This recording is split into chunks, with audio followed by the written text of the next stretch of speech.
సంగారెడ్డి జిల్లా పటాన్చెరు నియోజకవర్గం పటాన్చెరు డివిజన్ పరిధిలోని సాకి చెరువు కట్టపైన ఏర్పాటు చేసిన కార్యక్రమంలో చాకలి ఐలమ్మ చిత్రపటానికి పూలమాల వేసి ఘన నివాళులు అర్పించిన పటాన్చెరు ఎమ్మెల్యే గూడెం మైపాల్ రెడ్డి. ఐలమ్మ జీవితం ప్రతి ఒక్కరికి స్ఫూర్తిదాయకమని ఈ సందర్భంగా వారు అన్నారు. ఈ కార్యక్రమంలో మార్కెట్ కమిటీ మాజీ చైర్మన్ విజయ్ కుమార్, మాజీ ఎంపీపీ శ్రీశైలం యాదవ్, సీనియర్ నాయకులు అఫ్జల్, రజక సంఘం అధ్యక్షుడు మహేష్ తదితరులు పాల్గొన్నారు. ఈరోజు సాకలి ఐలమ్మ పోరాట యోధురాలు, సాయుధ పోరాట చేసి తెలంగాణ కోసం ఎన్నో త్యాగాలు చేసిన మహా వ్యక్తి. ఆమె జన్మదినాన్ని పురస్కరించుకొని 129వ జయంతిని పురస్కరించుకొని పటాన్చెరు నడిబొడ్డులో ఆమె జయంతి కార్యక్రమాలు రజక సంఘం ఆధ్వర్యంలో నిర్వహించడం జరుగుతూ ఉంది.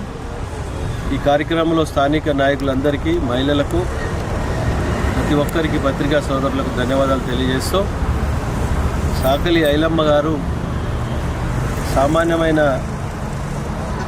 మనిషి కాదు, ఆమె శక్తి. ఆమె నిజాం జమానాలో కానీ, బ్రిటిష్ జమానాలో కానీ లోకల్ బండ బట్టి తెలంగాణ కోసం, భూమి కోసం, భుక్తి కోసం, తెలంగాణ ప్రజల కోసం గడగడలాడించినటువంటి ఒక మహాశక్తి ఆమె జన్మదినం జరుపుకోవడం అదృష్టంగా భావిస్తూ ఉన్నాం.